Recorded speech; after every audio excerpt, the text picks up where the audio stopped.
All right. Okay. Does anybody know how this coaster is actually laid out where we're at right here? Pretty much.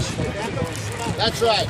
So the coaster's going to come in here, hits these footers, goes around, makes a 180-degree turn. And right over here, where you see the yellow paint on the ground, and it's kind of raised up, that's the station.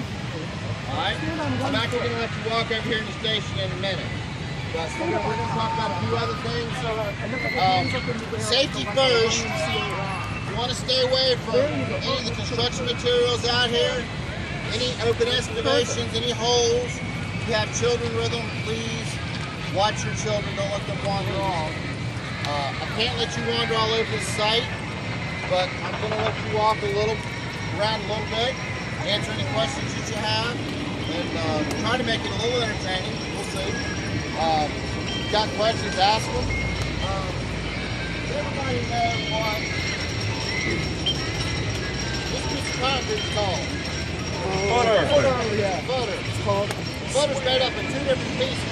Alright? The caisson and the pier cap. The caisson for this goes down about 22 feet. There's a 2-foot embedded socket into bedrock.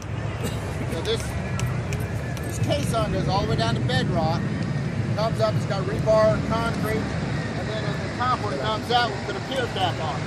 The pier cap actually got the anchor bolts in it. Alright? That's all tied together with rebar wire and concrete. So that's how that works. You have a big cylinder of concrete, rebar in it, you put a pier cap on top of it, it's got the anchor bolts. It's all tied together with rebar and concrete. That gets our foundation. Big slug of concrete out there, that's the base of the lift. Alright? That's the real concrete. You walk around down there and I'll let you in the front there. You're on the basement. You see bolt patterns coming out of the magnet. The lift bolts right to that, and that is the base. That is the foundation for the lift. That's probably the concrete we have out here. 56